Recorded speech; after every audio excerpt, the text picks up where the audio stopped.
आज हम एक ऐसी कहानी के बारे में बात करेंगे जो काफ़ी पुरानी है, पर जितनी भी है एक दर्द का एहसास करवा सकती है। बहुत अच्छी कहानी तो नहीं, पर बहुत दर्दनाक कहानी है। आप इसे ज़रूर सुने। जिस पर ये बीती है उसने खुद ये कहानी सुनाई।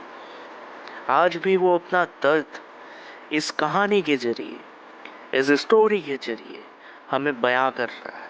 वो कहता है कि मैं आज तक इस घटना को आज तक मैं भुला नहीं पाया और ना ही कभी भूल पाऊंगा जब तक मैं खुद मर नहीं जाता।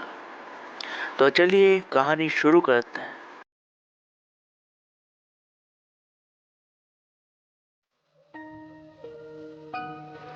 मैं जयराज हूँ और जो मैं आज बताने जा रहा हूँ उसके बाद शायद तुम मुझे जिंदा ना समझो, लेकिन अगर किसी ने मेरे बाद ये ऑडियो सुनी तो याद रखना, मैं उस बावड़ी में सिर्फ सच ढूंढने गया था, पर जो मिला उसने मुझे अंदर से तोड़ दिया।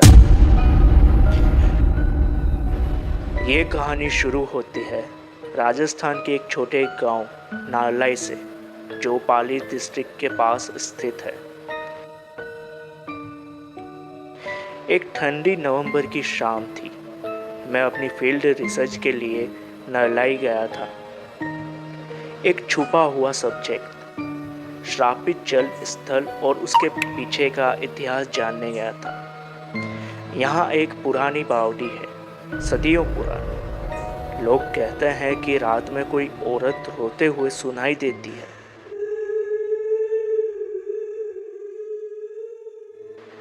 और लोग उस जगह का नाम लेना भी पसंद नहीं करते। एक लोकल पंडित ने सिर्फ इतना कहा, जयराज बेटा, उस बावड़ी में कोई दफन नहीं है, उसमें कोई जिंदा है जो कब का मर चुका है। मैं ये बात सुनकर थोड़ा हैरान था, आखिर ये चाचा कहना क्या चाहते हैं। फिर मैं शाम की 6 बजे बावड़ी में पहुंचा।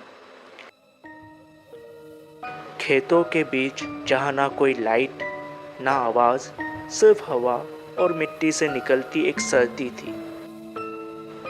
बावड़ी मेरे सामने थी। 72 पैदान नीचे तक जाने वाली काले पत्थर से बनी, लेकिन उस पर कहीं ना कहीं लाल सिंदूर जैसा कुछ लगा हुआ था, जैसे कोई उन्हें छू कर गया हो। जैसे ही मैंने पहला कदम नीचे रखा, एक औरत की हल्की सी हंसी का इको आया, लेकिन बावड़ी के अंदर से आया था, बड़ी दूर से। जैसे जैसे मैं नीचे जा रहा था, हवा और ठंडी होती जा रही थी और एक अजीब सी घुटन, जैसे कोई दीवार मेरे सीने पे चढ़ रही हो। पैदान गीले थे और बावड़ी की दीवार पर कुछ लेखन था, पुरानी राजस्थान लिपि में। मैंने टॉर्च जलाई और देखने की कोशिश की। उसमें कुछ ऐसा लिखा हुआ था, मैं अब भी यही हूँ, मुझे जलाया नहीं गया, मैं शुद्ध नहीं हुई, मुझे मुक्ति चाहिए। आगे जाते ही मुझे पानी की एक हल्की सी लहर दिखाई दी, पर पानी हिल क्यों रहा था। ना मैंने कुछ वहाँ फेंका था और ना ही मैंने कोई हलचल की थी। और फिर उस बावड़ी के सबसे नीचे मुझे एक लाश दिखाई दी, बालों से भरी, सर झुका हुआ और कपड़े पूरे गीले। हाथ में एक रुमाल था। मैं हिल गया, लेकिन तभी उसने सिर उठाया। मैं बहुत ज्यादा डर गया था। एक औरत का चेहरा, वो औरत जिसका चेहरा आधा जला हुआ था। उसकी आंखों में दर्द था, गुस्सा था और खून से निकलते हुए आंसू थे। बदन पर एक सुनहरी साड़ी थी, जैसे किसी काल में वो रानी रही हो। उसका मुंह हिल रहा था, लेकिन कोई आवाज नहीं आई। मैं पीछे हट गया, पर मेरी टॉर्च उसके पैरों पे गई। फिर मैंने देखा कि उसके पैर जमीन से 1 फुट ऊपर थे। उसका रुमाल नीचे गिरा और रुमाल के साथ पूरी बावड़ी में एक आवाज गूंजी। मुझे जलाया नहीं गया, मुझे श्रापित छोड़ दिया गया और अब मुझे मुक्ति चाहिए जयराज। मैं हैरान था। मैंने ना उस बावड़ी में अपना नाम दोहराया था, पर फिर भी इस आत्मा को या इस श्रापित भूत को मेरा नाम कैसे पता? मैं बेहाल था, लेकिन कुछ सेकंड्स बाद मेरे सामने एक और सीन जिंदा हो गया, जैसे बावड़ी ने मुझे पास्ट में खींच लिया हो। 1702 रावल मान सिंह का राज था। उनकी पत्नी रानी देवांशी एक श्रद्धालु, पवित्र पर एक पापी शिकार की बलि बन गई। रानी पर झूठा इल्जाम लगाया गया कि उसने पैलेस के एक दासी को जहर दिया।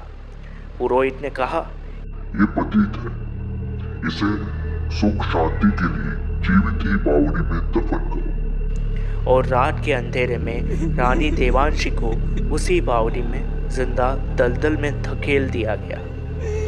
ना अंतिम संस्कार मिला और ना ही देवांशी को मुक्ति। और तब से वो बावड़ी एक श्रापित औरत की रूह का घर बन गई। मुझे कुछ समझ नहीं आया। मेरा कैमरा बंद हो गया था, मेरी बैटरी ड्रेन हो गई थी और मेरी आंखों से आंसू टपक रहे थे। वो औरत रानी देवांशी मेरे करीब आई और कहा, तू मुझे देख रहा है, अब तू भी देख लिया गया है जयराज।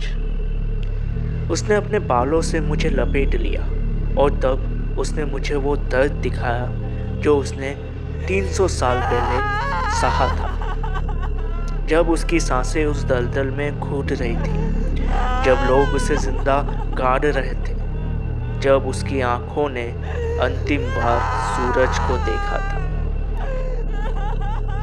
मैं चीख नहीं सका, पर मैं घुट घुट के रोने लगा, जैसे मैं उस औरत का, उस रानी देवांशी का दर्द महसूस कर रहा था। उसने मुझे एक अग्नि दी, एक छोटी सी दिए की बाती दी, जो बावड़ी के मध्य में मुझे जलानी थी। जब तक मुझे अंतिम देह नहीं मिलेगा, मैं हर नए आने वाले को बुलाती रहूंगी।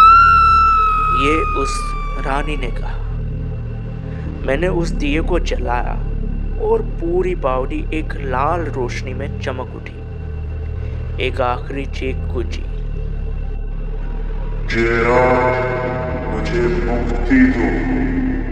जयराज, मुझे मुक्ति दो। Black monk, the voice of unspoken silence. मैं बावड़ी के बाहर मिट्टी में पड़ा हुआ था। उसके बाद से मैं आज भी जिंदा हूँ, लेकिन मैं जयराज नहीं हूँ। जो उस रात बावड़ी में गया था, वो वहीं रह गया। मैं उस औरत का आखिरी साथी हूँ, जो उसे अंतिम आँख दे सका, जो उसका सच सुन सका।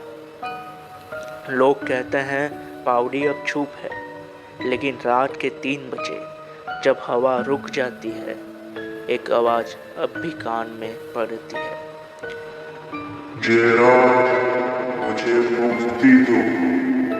जयराज, मुझे मुक्ति दो। ये आवाज आज भी मुझे सुनाई देती है।